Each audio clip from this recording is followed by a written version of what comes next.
Hello, welcome back to another StormWind Studios webinar, and this one is on introducing Windows Server 2022. I am StormWind Studios instructor and Cybex author, Will Panek. Thank you all for taking an hour out of your very busy schedules to come sit through and watch a little bit about Windows Server 2022. So we're going to show you some of the different components on Windows Server 2022 and show you some of the easier ways that you can manage 22. And so it's going to be a really interesting hour. So let's go ahead and let's jump right on over to the slides, and I'll give you an introduction for anyone who is brand new out to StormWinds. As I said, this is the introduction to Windows Server 2022. And I am going to be your torturer for the next hour. My name is Will Panek, and I am one of StormWind Studios' senior instructors. I have been in the industry for a little over 30 years now. And I have been certified since NT 351. During that time, I was an IT member, IT admin, IT director. I also did training at night and did some contract training. And I am also a 5-time Microsoft Worldwide MVP winner. This is an award that Microsoft gives out to people who excel in certain parts of the industry, and mine were in networking and servers. And I'm also the same Will Panek that has written almost 50 Cybex Microsoft study guides, including the new one that's going to be coming out next year on Windows Server 2022. So what we're going to do is we are going to just dive in briefly over the next hour and talk about some of the different components. I have a live server up and running, and we'll be jumping in and out of that. And I also have a Windows 10 box that is also connected into it, joined into the domain, so that we can actually do a little bit of management from the Windows 10 box. So that is our setup for today. So let's talk a little bit about Windows Server. Now, one of the great things, and this is one of the things that kind of made a lot of us in the industry a little upset at Microsoft, is when they released Windows Server 2016, they announced that they were actually killing the certifications after 16 was over. So with Windows Server 2019, there were no more server certs. If you didn't get your MCSA or MCSE as of January of this last year, unfortunately, you weren't going to get it. But Microsoft just announced that they are actually putting out a new server-based certification. Now, it's going to include some stuff with Azure, but it's going to primarily focus on the on-site server side. So that is an excellent thing for everyone who wants to stay server certified. And the two certifications that you'll need to get is AZ800 and AZ801. And also, you're going to have to know the Windows Server 2022 operating system. So what we're going to be doing here at StormWinds is starting in January, we'll be starting up with a 2022 class, a full 2-week course, and then we'll be following it up with an AZ800 and an AZ801 with a little bit of a time gap in there so that you can work your way through the certification. But afterwards, you can actually get a server-based. It's still going to be Azure related because everything in Microsoft is now Azure related, but it is going to be a server-based certification. So that's really good news for anyone who wants to continue to prove that we know what we're doing on the server side.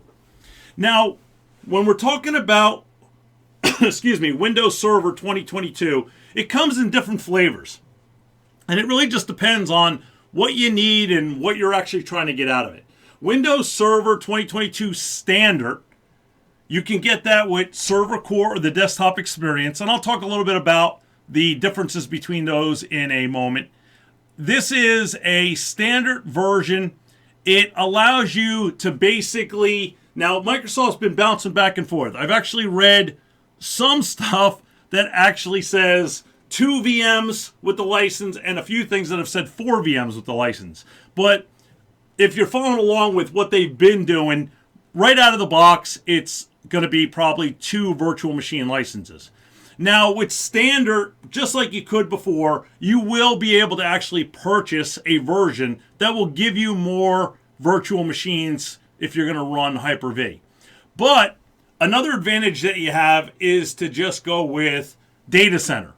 Data Center is the version that basically gives you unlimited virtual machines running on your server.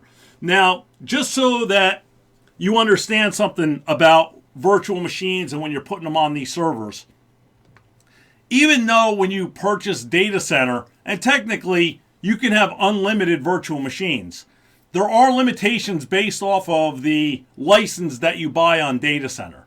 So every virtual machine still has to have full under some license.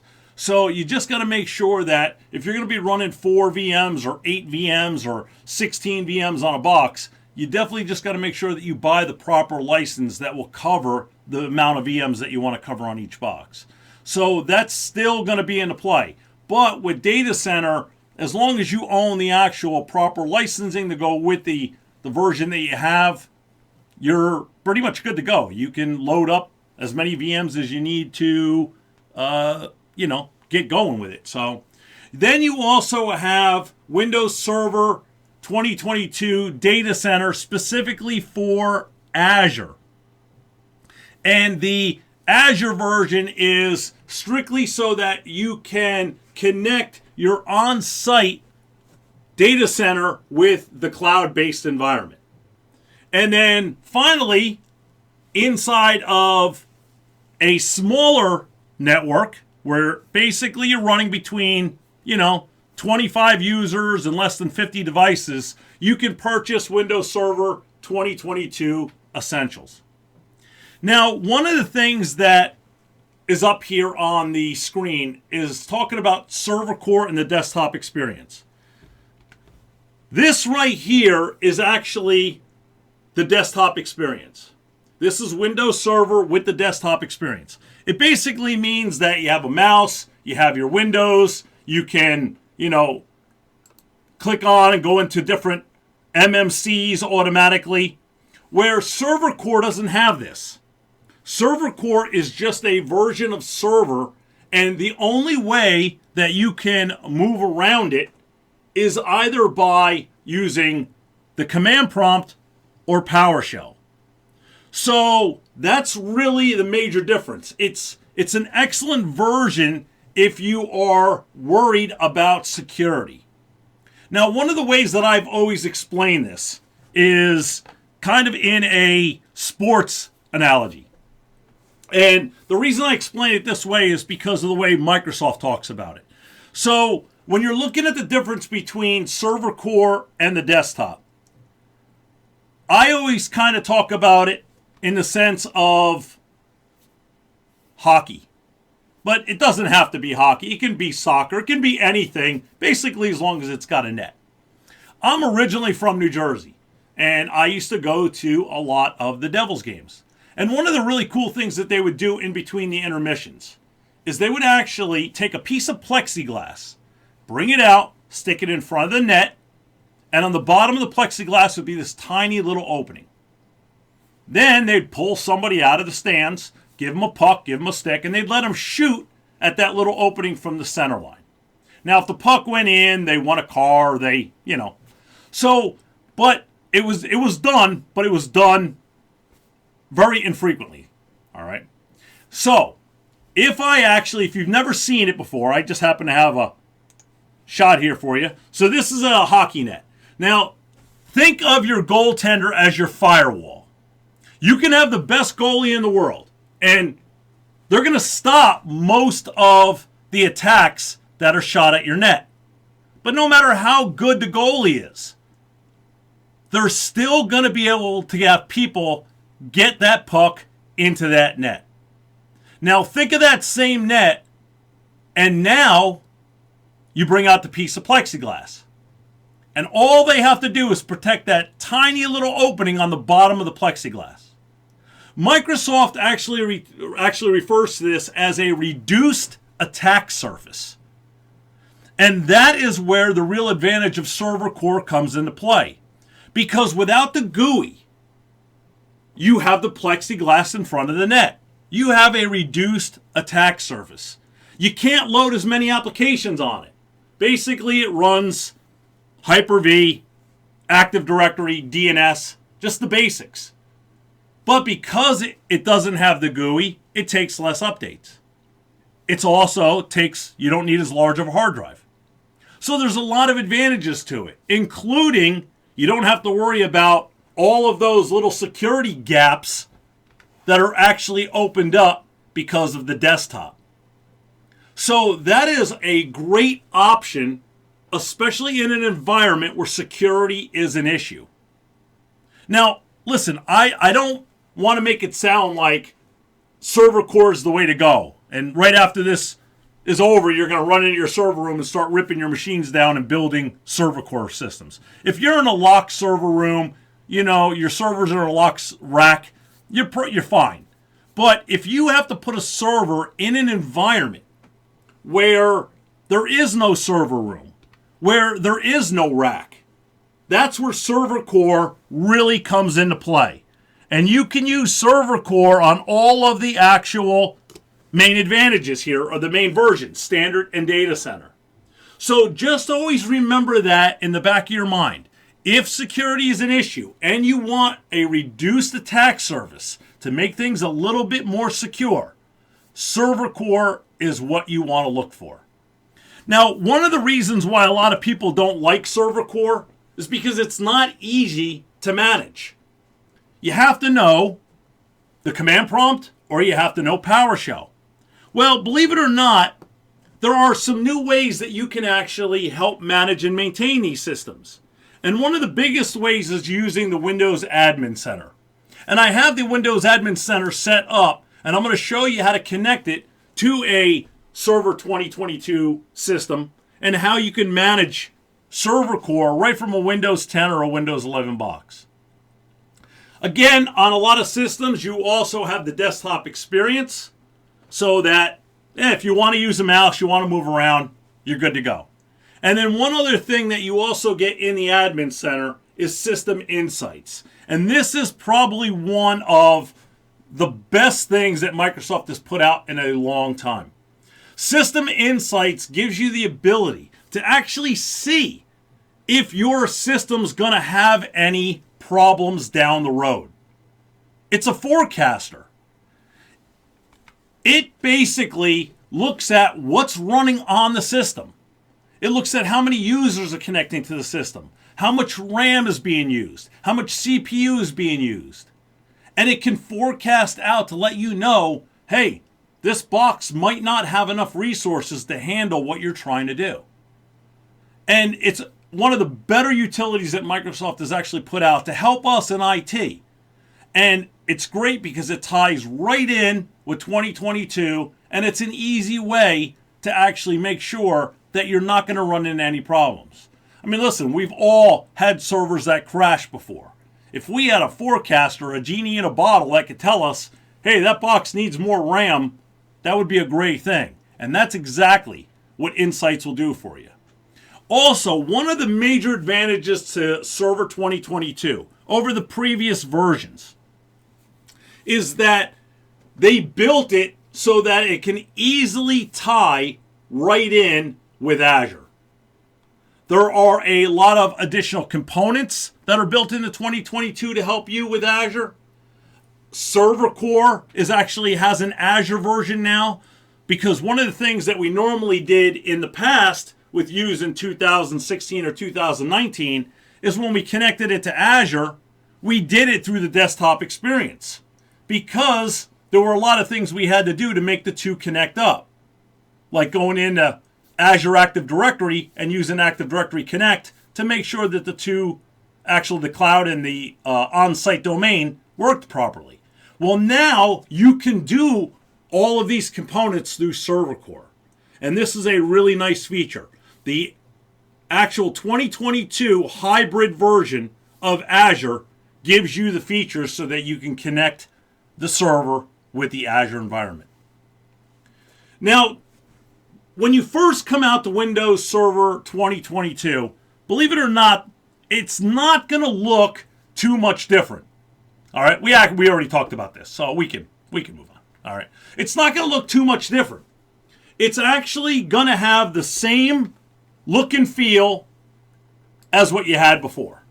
And that is actually really nice, because one of the biggest challenges that we run into in IT is every time a new product comes out, we have to relearn and figure out how to use that product. So the nice thing is, because it's got most of the same utilities, it's got the same interface, the same desktop experience, it makes it much easier for us to move around.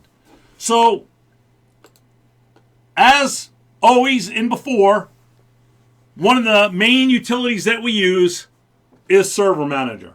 Now, here is one of the areas where you can go in and actually add additional roles and features.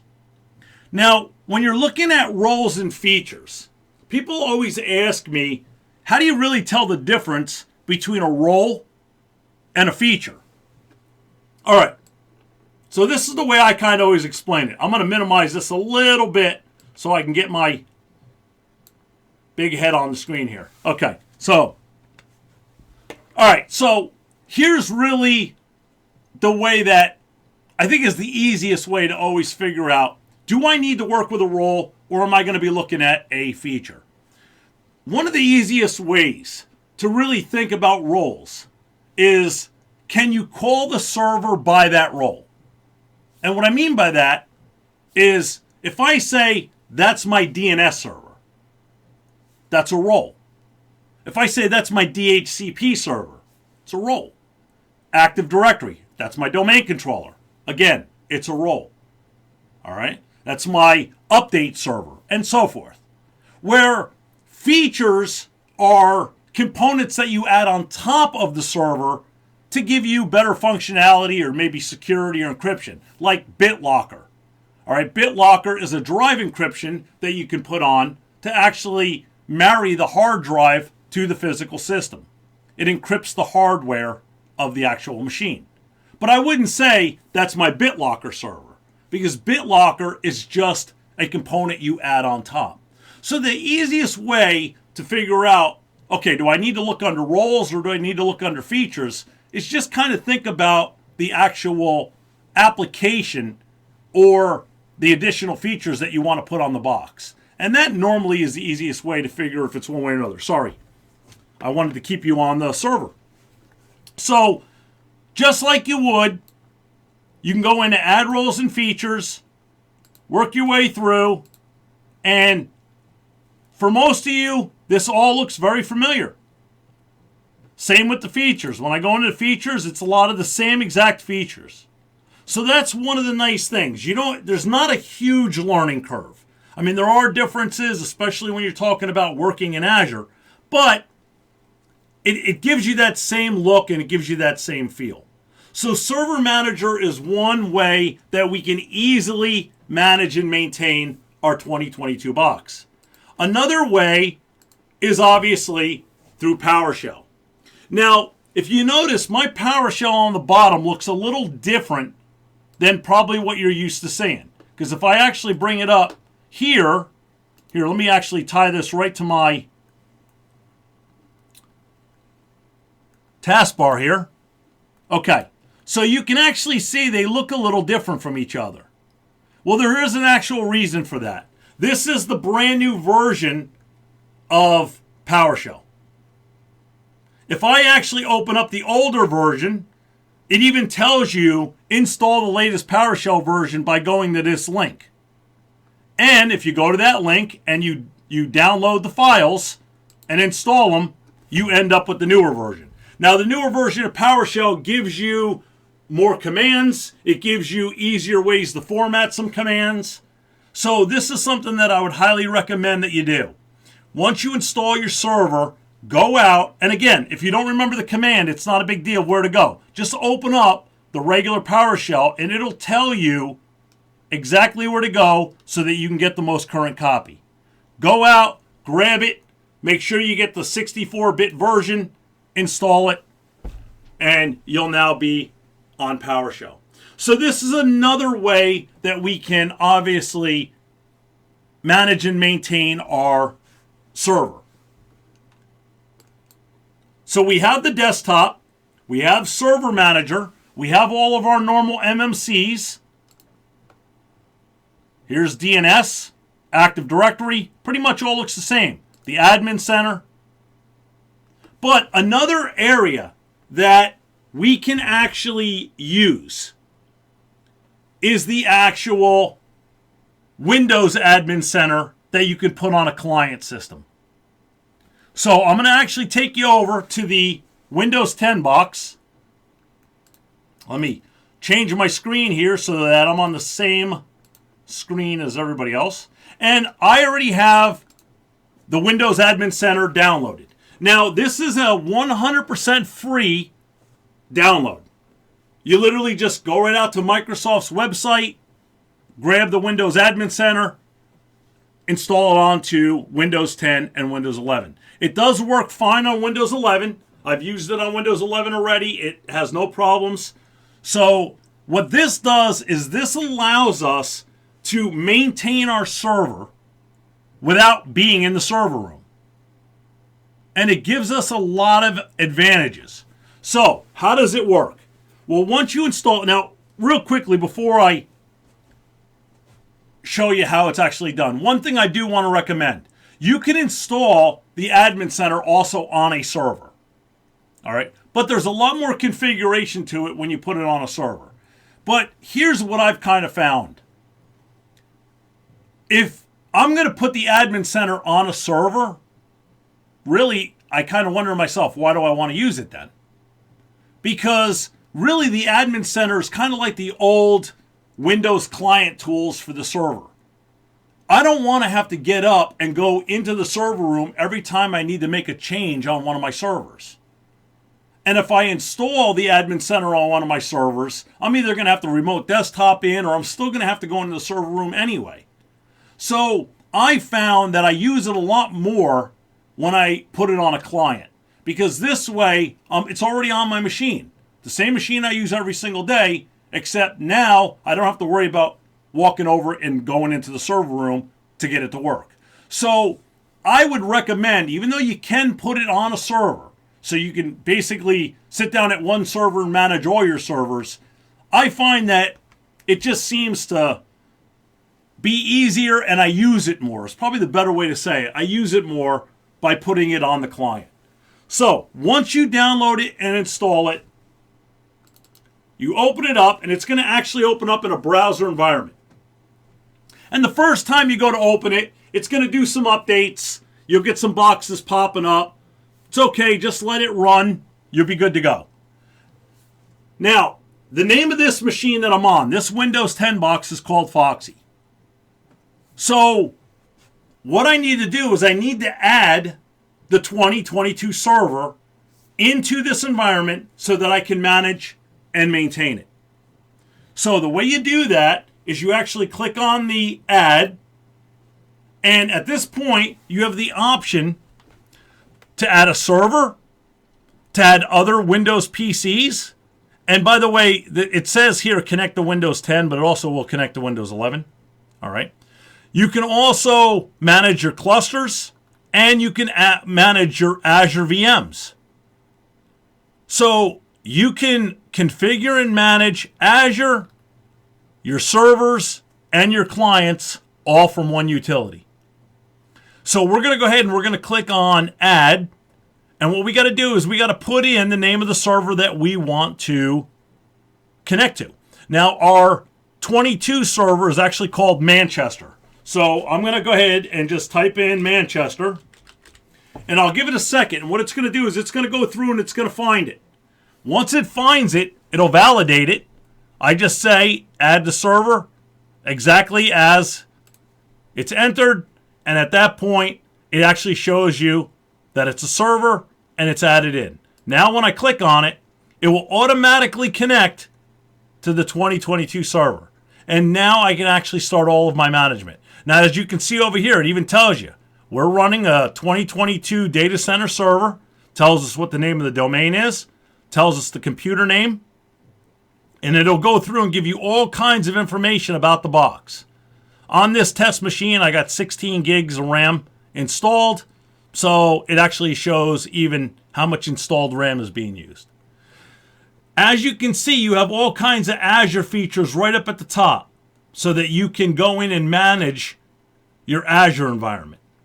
But if we work our way down, we can actually go to local users and groups, and it will actually show you. Now, this tool can't be used because we're on a domain controller. Domain controllers don't have local users and groups. Once you're a domain controller, your local users and groups are gone. But it will still allow me to go out and check the network, performance monitor on that box. Let's click on performance monitor, show you a little bit more. So I can go into performance monitor. I can add counters. Now, here's one of the really cool things. I can literally run PowerShell commands from this box directly onto the 2022 server. As you can see, I'm now connected to Manchester, and I'm ready to go. Now, if you're wondering, because for anybody who's actually used PowerShell before, normally on a server, you have to enable remote PowerShell. I did not enable remote PowerShell on 2022. That's one of the cool features about using the admin center. It runs through and will actually make the connection for you. So I didn't even have to worry about running any kind of remote PowerShell command so that I could connect to the box. So now, from this box, I can manage the 2022 server. I can add roles, features, anything I need to do. If we work our way down, we actually can set up remote desktop and how people are going to connect, the roles and features that are on the box.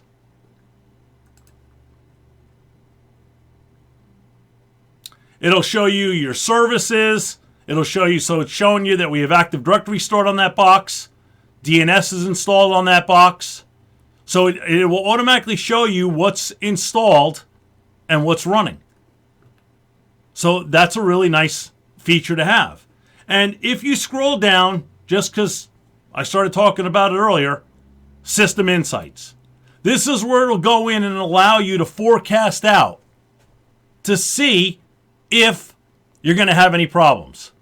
So we're going to go ahead and just click on Install, and it's going to put the components it needs that it has to have so that it can monitor Manchester. And it just takes a couple seconds. It won't be long.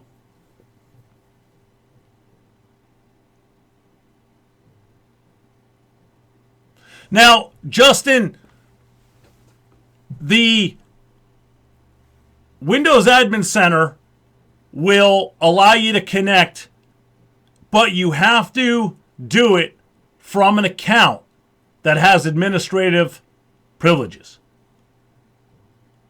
So it's not really where when I go to connect remotely, is it going to work? Because that's one of the great things about the Admin Center. It's going to configure my server so that I automatically connect to it. But I have to have admin privileges, and I am. I am actually logged in as a domain admin on this box so that I can show this. So that's the only thing you have to worry about. So on the remote server, you don't need to have any kind of client. You don't need to have anything on there. You just have to. And yes, Scott, you have to make sure that your firewall is configured to allow this. And you know what, Scott? That is an excellent point, too. Because if you are doing this from outside of your company, where you're going to be connecting in through a VPN, and you got to make sure that your firewall is set up properly to allow this. Now, to be 100% honest with you, I probably would not allow the Windows Admin Center to connect from outside of my company. I probably wouldn't open up my outside firewall for that. Because if you're opening up those ports and open up that firewall just so this one tool can get through, you're also opening up so people who have other tools which are not going to be used for good, can also get through. So I would recommend that on the firewall on the server itself, yes, you got to make sure that the firewall allows the connection. But if you're trying to come in from outside of the company, I don't think I would personally do that, just because I don't think I'd want to put myself in a position where people can run commands remotely and get through my firewall. So it's something you're going to have to probably think about and consider. But it's an excellent question. So now, can you have can you have different admins and different servers and different accounts? Yeah, as long as the account has credentials to manage that server, yes. Okay? And I can add as many servers as I want in here. But every server that I add, I have to make sure that I have access to it, or it won't even allow me to add it. So you can add any server you want as long as you have access to it. And you can have multiple administrators accessing it multiple ways. And Travis, that's the way I would do it. I would most likely VPN into my network and then run it from inside of my network. All right? But I definitely wouldn't put it through the firewall, the outside firewall. So as you can see here, this is already started up. It's enabled. And if I click on any of these, now we just turned this on, so it's not really going to give me much feedback because it just started learning it. And it's going to take some time. So just be patient with this. It's got to learn how the server's running. It's got to learn what your users are doing, how much they're accessing the server itself, the resources. Once it figures that out, it will then start giving you a forecast. So it will take a little bit of time. Okay? So just be aware of that. Also, I can also run my updates from the admin center. So when you're looking at tools for managing the Windows Server 2022 environment, you got a lot of options. You have the Windows Admin Center. You have the actual regular administrator of the Active Directory Admin Center, Server Manager, PowerShell, Command Prompt. Don't use it again. Sorry. Don't use the command prompt ever again. Okay. Sorry. Just trying to get that out of my system. Listen, anything that you can run inside of the command prompt, you can run in PowerShell. Start getting used to using PowerShell. Don't use the command prompt anymore. All right? If you never use the command prompt again, you're probably ahead of the game. Start using PowerShell for all your day-to-day stuff. You want to do a ping? You want to do an IP config? Do it all through PowerShell. All right? It'll get you more comfortable inside the environment. So you can use the command prompt, but I would recommend that you stick with Windows PowerShell. Now, the Admin Center, as I said, one of the great things about it is that it allows you to easily and quickly manage and maintain the server from a desktop environment. And that is the best thing, from a desktop environment. So I would highly recommend, if you haven't started, now by the way, it is backwards compatible.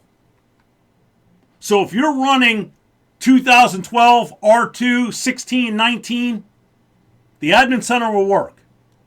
All right, so you can put it on, and I'm pretty sure you can go back to 2012. I'm not 100% sure if you can go all the way back to 2008 with it. Someone may have actually tested that and may know, but you can go back to 2012 and use it on 2012 R2 and 16. So it is backwards compatible. So I would highly recommend that you start using it right away.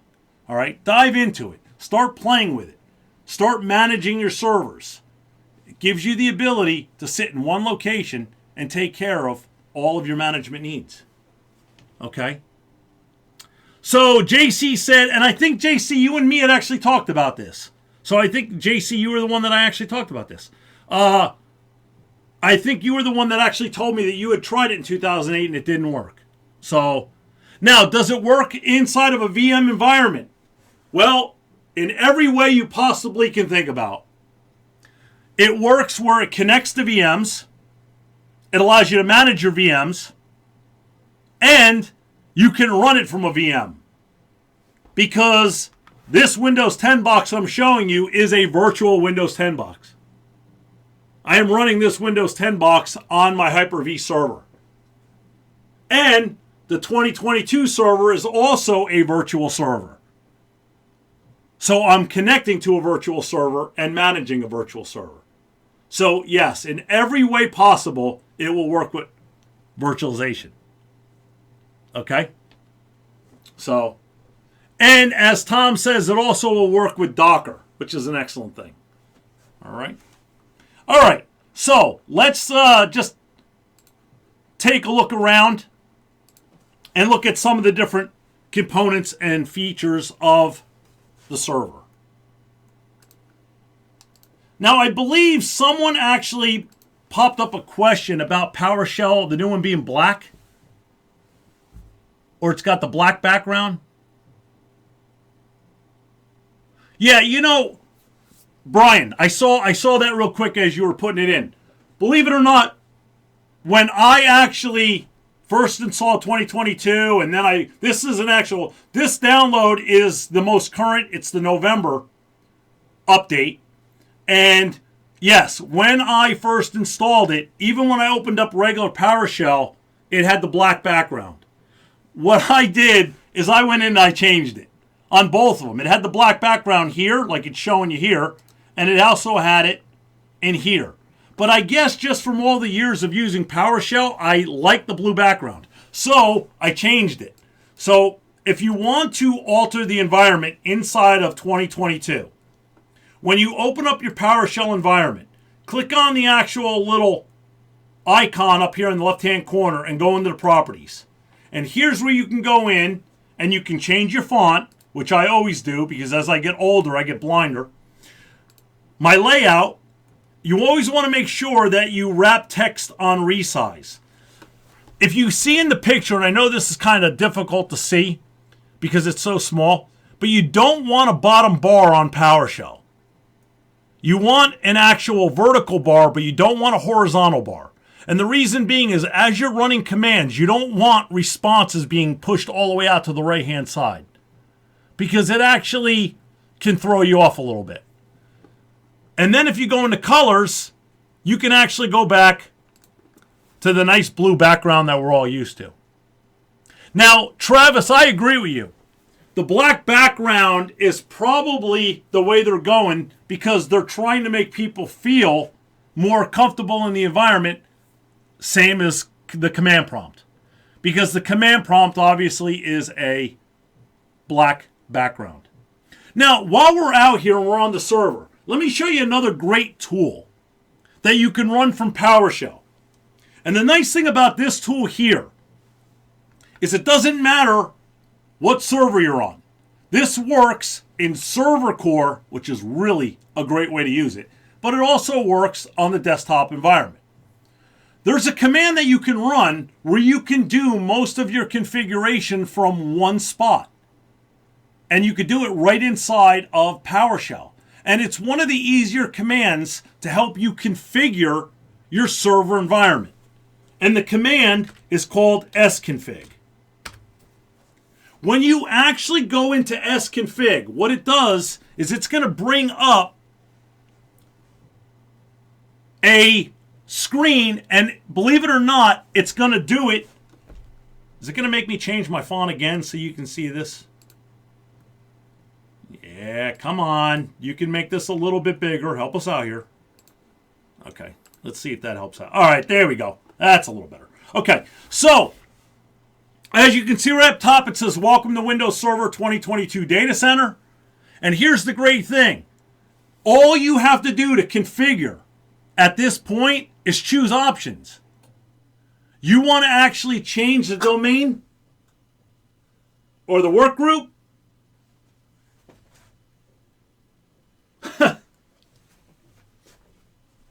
Sorry about that. Something in my studio just went pop, and I don't know what it is.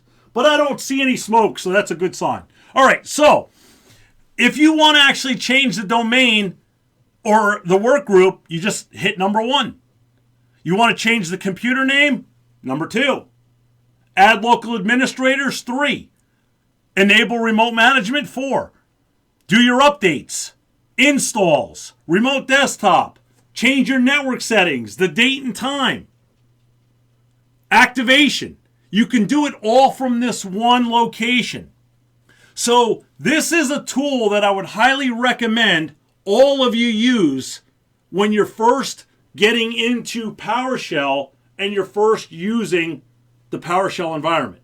Because sconfig is a great option so that you can easily manage a server by just making choices, by just choosing different options. So this is one of the first commands I would recommend that you start playing with if you're newer to the PowerShell environment. And by the way, this does also work in command prompt, okay? So, and one of the cool things here too is it even allows you to restart the server or shut it down. So that's really one of the nice features also. So this really is handy more in server core. Because in server core, if you want to shut down the box, remember there's no mouse. There is no actual shutdown. Server core has no GUI. So you have to do it from running a command. And the normal command is the shutdown command. So if you are not familiar with running the shutdown command to restart a system, this is actually how you can do it. And if you are a little curious about it, the actual command itself, if you don't get to like sconfig, is shut down. And here you got to put in your option, your variable option. So if you want to do a restart, it's R. If you actually want to shut down the box, it's S. Then you put in a T, and that's the timer. I usually say 0. You can put in 60 seconds, and it'll give it 60 seconds to actually shut the box down. But I normally just put in /T0. And this way, it'll just do an automatic restart.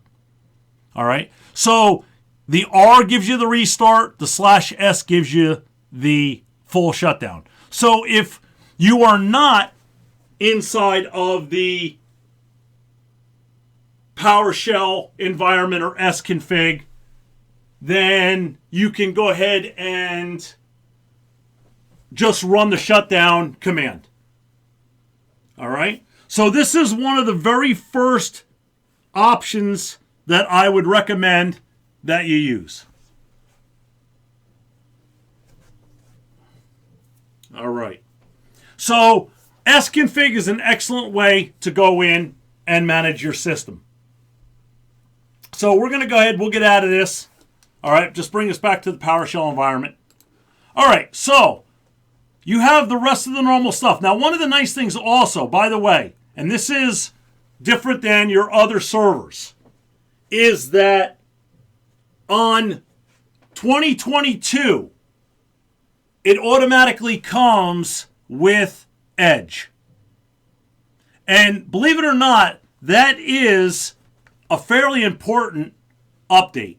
And the reason being is because on a lot of websites today, including Microsoft, if you go out to the MSDN or you go out and try to research some commands, unfortunately, what will end up happening is if you're doing it from a server and you're running the older version of IE, it's not going to work anymore. It actually gives you an error telling you that it's no longer compatible. So with 2022, it automatically comes with the newest version of Edge. So that's going to give you an advantage for when you're actually going out. Listen, we all go out on the online, Microsoft, to try to figure out something that's wrong with our system. And so now you can actually go out and not have to worry about upgrading your internet browser. All right? So that's a nice feature. Now, a couple things that I'll point out real quick on the server here, and then I'll wrap up and get you back to work on this Friday, is one of the things that I highly recommend, and a lot of people don't really do this that often. When you're first setting up 2022 and you got it on your network and everything's running and everything's, make sure that you actually go in and watch your event viewer. Because the event viewer will actually give you the ability to go in and check your logs, including the security log. Now, this is one of the most important logs that you can actually look at on your server, because this log actually tells you who's physically connecting to the actual server, what they're doing. So this is actually one of the most important logs that you have. All right. Also, the application log. This will show you all the applications that are running on this box, how they're running, if you are having any problems. All right, so this is another one that I would highly recommend that you do. Because, again, when you first set this up, you're going to be connecting to it. Other servers will be connecting to it. You're going to be installing features. If you run into any problems or have any difficulties, these logs are there to actually help you out. All right, so I would highly recommend that you use these logs. And it's amazing how many people just don't use these logs enough. All right.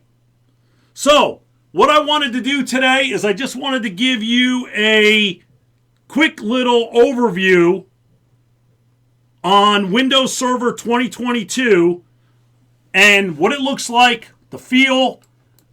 The great thing about it is for most of us, again, we're going to start teaching the full Server 2022 class in January, and we're going to show you all of the features, all of the new components, how to run through. So I'm just reading the comment. No, actually right now, Hyper-V is still included. And as a matter of fact, I'll give you an advantage. Inside of the Windows Server 2022, you can actually do Hyper-V nesting, which means that you can put a virtual machine inside of another virtual machine. You can actually nest the virtual machines together. So as of right now, no, it's Hyper-V is still included. And now listen, I can't guarantee that they're not going to get rid of it down the road. I mean, we all know it's Microsoft. You know, just like they said, Windows 10 was going to be the last operating system they were ever going to put out for a client. Well, welcome to Windows 11. So you know, it's not one of those things I can definitely guarantee. All right. So as of right now, it is still included. All right. So listen, we are StormWind Studios, and we do live online training. And we have over 180 virtual instructors and IT cybersecurity project managers. The classes run the same way as I'm showing you here right now. You come out to class, you actually watch us do a live class. You can ask questions, you can be involved. Emails, we're always here for you. So if you are thinking about getting more training on Windows Server 2022, all you need to do is contact StormWinds, and you can contact Mike Fajan, and you can actually get him at mike.fajan, F-A-J-E-N, at stormwindlive.com, or you can give him a call at 480-339-2731, and he will take excellent care of you. All right? So listen, everyone, I want to thank you all for taking pretty close to an hour out of your busy day to come hang out with me on introducing Windows Server 2022. I am StormWind Studios instructor and Cybex author, William Panek. Thank you for coming out, and I look forward to seeing you in the class real soon. Thanks for coming out, everybody. Have a safe weekend.